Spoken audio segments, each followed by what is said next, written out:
서면 모르면 부산 사람 아니지? 서울의 명동 같은 곳입니다. 여기가 보수 텃밭이거든요. 보수 기반이 강한 부산에서 호적수, 강적을 만난 셈입니다. 부산의 미래를 내세우는 김영춘 후보와 정권 심판론을 바탕으로 대권을 서병수. 내세우는 서병수 후보의 이 싸움. 역동적으로 움직이는 것이 이 지역의 지표이기 때문에 이번 시간에는 부산진 갑으로 한번 가보겠습니다. 예, 여러분 안녕하십니까. 시사저널 TV 여론 끝장 시간입니다. 여야의 총선전이 그야말로 불붙고 있습니다. 이제 뭐 보름도 안 남았으니까요. 막판 사활을 다 하고 있는 그런 모습인데 선대위 발족을 했고 서로 이제 프레임 싸움이 치열합니다. 여권에서는 코로나 대응 우리가 잘했지 않느냐 이 흐름으로 그리고 또 추경이라든지 긴급 재난 구호 자금 이런 부분을 집행해 가면서 이런 흐름으로 쭉 끌고 가려고 하고 있고 반대로 이제 야권에서는 경제 위기 문제, 또 정권 심판론 문제, 이 문제를 또 제기하면서 초반에 프레임을 어떻게 잡아가느냐 양쪽의 싸움이 치열하게 벌어지고 있습니다. 이런 상황에서 이 지역구 각각에 불붙고 있는 격전지의 상황은 어떨지 이번 시간에는 부산에 부산진 갑으로 한번 가보겠습니다. 자, 오늘 또 변함없이 배종찬 인사이트 K 연구소장과 얘기 나누겠습니다. 자, 배 소장님 어서 오십시오. 안녕하십니까?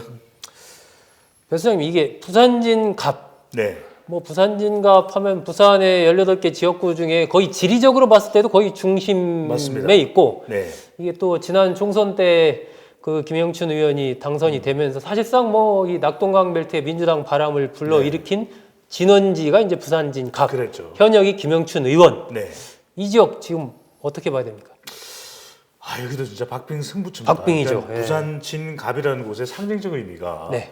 김영춘 의원, 현역 의원이 사실 수도권에서 국회의원을 하다가 재선했죠. 네, 까지 하고 네. 또 부산을 공략했는데 고향이죠. 부산에 이제 노무현이 되겠다 뭐 이런 생각으로 이제 부산에 내려갔죠. 근데 부산 사람임에도 불구하고 부산에 출마하는 게 험지인 까닭은 여기가 보수 텃밭이거든요. 그러다 보니까 여기에 도전을 한 것인데 근데 또 이번 선거의 경우에는 그래서 고진감래 끝에 지난 20대 총선에서 당선이 됐습니다. 그렇죠. 그리고 현 정부에서 또 해양수산부 장관까지 역임할 정도로 또 김영춘 의원의 경우에는 대선 후보의 꿈을 키우면서 몸집을 좀 불렸어요.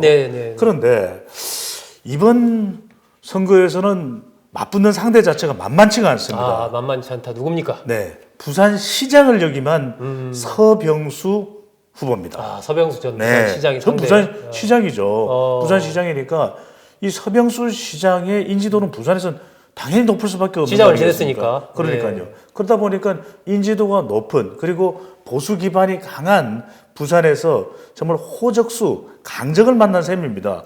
그런데 이 부산진갑이라고 하는 지역 자체가 부산 전체적으로도 그렇지만 낙동강 벨트 중에서도 그래도 김해 양산 쪽 가까운 이쪽이 그래도 좀 더 진보 기반이 있는 그런 지역이 될 수 있는데 부산진갑이라고 하는 이 지역 자체가 서면이 있어요.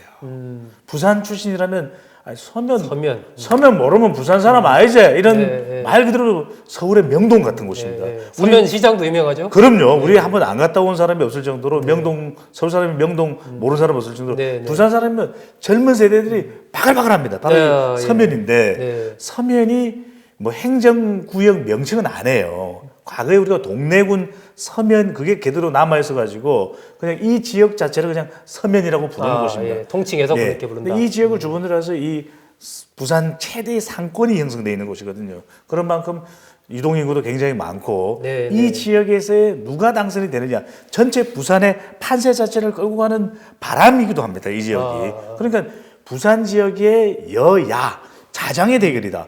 김영춘은 지금 부산 지역에서 가장 바람을 일으킬 수 있을 만한 인물이 누군가요? 김영춘이죠. 김영춘 의원밖에 없죠. 그죠? 대선 후보급인데다가 현 정부의 해양수산부 장관까지 역임했잖아요. 그렇다면 야당 미래통합당은 누굽니까? 서병수죠. 그래서 그 공천되는 과정에서도 상당히 논란이 많았었습니다. 논란이 좀 있었죠. 전략 공천이 되다 보니까 부산시장이니까 공천해 주는 거냐? 전 부산시장이니까 이렇게 하면서 당 내에서도 경쟁 후보들이 반발이 있었어요. 그래서 이수원 후보 그리고 정건 후보까지 경선을 시켜달라 이랬는데 전략 공천을 해버리니까 여기에 대한 불만 또 보수 성향의 후보자들이 남아있단 말입니다. 네, 네. 그러다 보니까 상당히 논란이 되는데 속속 후보자 등록일이 가까워지면서는 좀 보수가 통합하는 그런 모습을 보이기는 했습니다. 그런데 남아있는 것이 제가 말씀드립니다만은 이 지역에서는 제3의 후보가 중요한 겁니다. 그러니까 특정 정당의 지지 기반이 좀 강한 지역에서는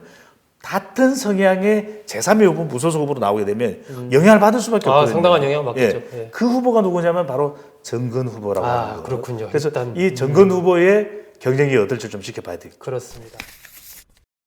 자, 이 시점에서 한번 과거에 그렇다면 이 부산진 갑 네. 선거 결과가 어땠는지 한번 간단히 훑어보겠습니다. 지난 국회의원 선거 때 선거인 수가 16만 5,569명이었습니다. 이때 김영춘 의원이 당선이 됐죠. 민주당의 김영춘 후보가 49.58%를 얻었고 새누리당에서는 나성린 후보가 나왔었는데 46.49%. 네. 이때도 박빙이었습니다.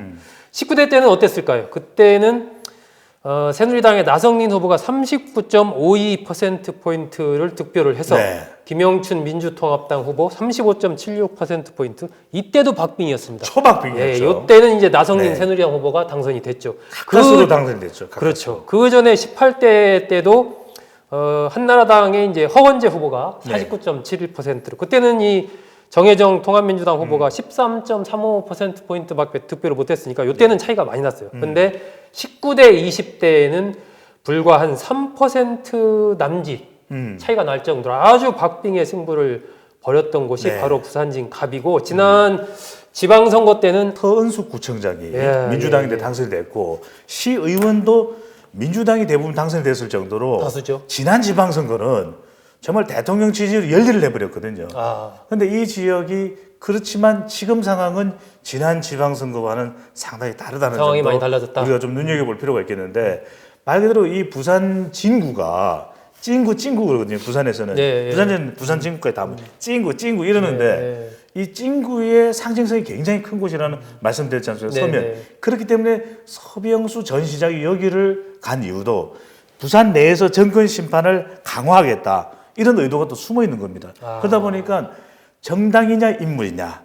그러니까 보수 성향이 강한 이곳에서 그래도 이곳을 뚫어냈던 것이 가까스로 나성린 후보를 지난 총선에서 이겼던 것이 바로 김영춘 전 해양수사부 장관인데 젊은 세대들의 지지는 여전히 남아 있습니다. 또 하나는 부산에서도 야 부산에 인물 한번 캐보자 이런 게 있습니다. 그러니까 마치 대구 수성갑의 이 김부겸 후보의 대자비 기시감을 김영춘 후보에게서도 느낄 수가 있는 것이거든요. 그런데 지금이 지난 지방선거와 비교를 하면은 상당히 좀 지형 자체가 바뀌어 있다. 그러니까 서병수 전 시장의 경우에는 오고돈 뭐 잘했어요? 이러면서 또 광역 단체장까지 공격을 할 수 있는 그런 지금 전략을 쓰고 있기 때문에 지금 서병수 후보가 내세우고 있는 이 지역에서의 정권 심판 이게 얼마만큼 또 물려서 또 영향을 줄 것인가 작동할 것인가 한편으로는 김영춘 후보가 언제까지 부사에 있고 보수가 이러면서 이제 여기서 나오는 대선 후보로서의 본인의 존재 가치를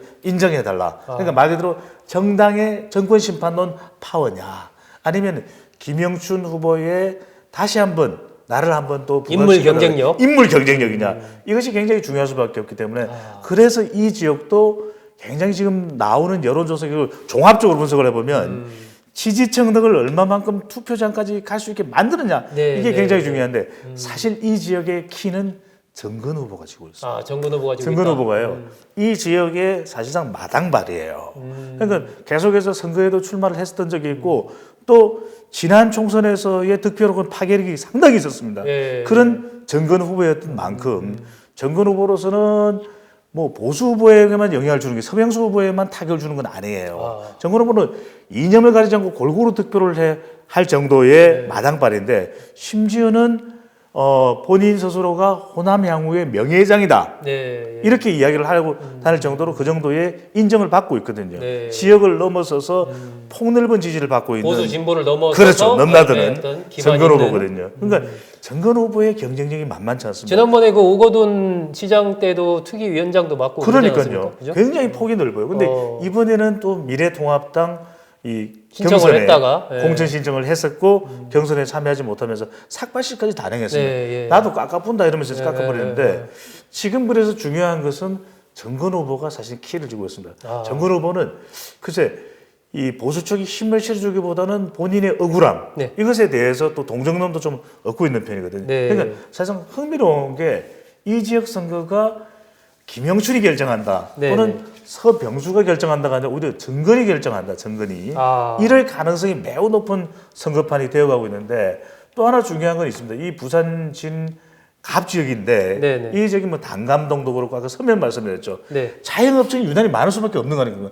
부산 최대의 상권이기 때문에 실제 이 상권의 크기는 해운대보다도 더 크다고 해요. 네. 그래서 이 지역 내에서의 이 자영업청들 상당히 선거에 집단 투표를 할 가능성이 높습니다. 아. 과연 누가 지금 정부에서는 재난 긴급 지원금 이야기까지 나오고 있고 또 소상공인 지원해야 되는데 이런 탄력을 김영춘 후보가 받을 것이냐 그게 아니라 지금 지역의 상권이 죽어가고 있는 것에 대해서 정권 심판론이 고개를 쳐드느냐 아. 바로 이것이 이 지역의 핵심 변수가 될 것으로 보입니다.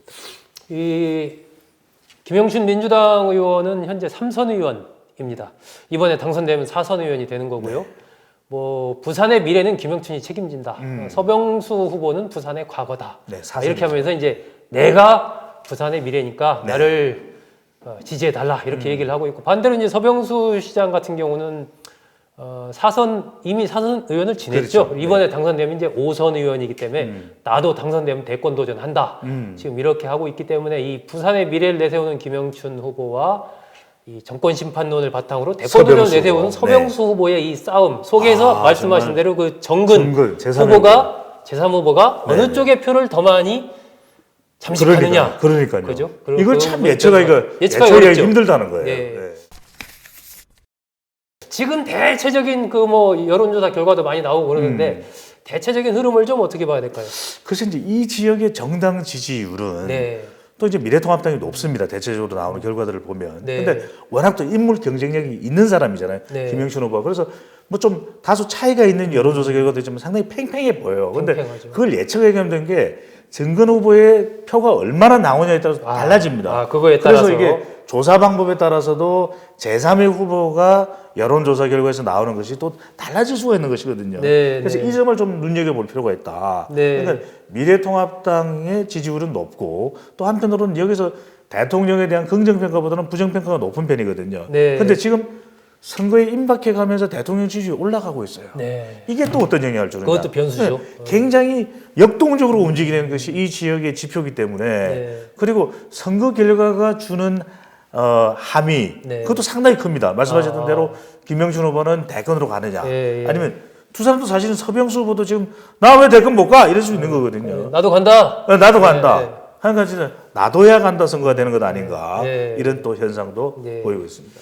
이게 현재 뭐 부산일보라든지 국제신문이라든지 부산 지역을 중심으로 발행되는 언론들 그리고 중앙 언론들에서 실시한 여론조사 결과를 보면은 종합적으로. 네. 예, 종합적으로 봤을 때 서병수 후보가 조금은 앞섭니다. 하지만은 김영춘 후보와의 사이에 어차피 오차범위 안에 그렇죠. 있습니다. 예, 팽팽하죠. 오차범위 안에 계속 엎치락뒤치락 이제 팽팽한 상황이 펼쳐지고 있다라고 보는 게 현재 상태를 좀 정확하게 볼 것 같고요. 결국은 그건 배 소장께서도 얘기했다시피 앞으로의 변수.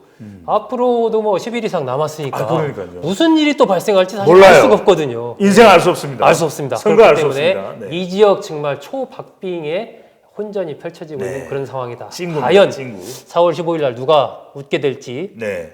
뭐 이때 딱 배 소장께서 포인트 하나 딱 하시지 않습니까? 그렇습니다. 이 포인트는 네. 결국 경제입니다. 경제. 지금 이 서면이라고 하는 상징성이 있기 때문에 네. 자영업층에서는 누구보다도 사실 정당의 문제가 아니고 지금 그냥 먹고 사는 문제. 그러니까 죽느냐 사느냐. 죽느냐 사느냐의 문제가 이 소상공인들 앞에 놓여 있거든요.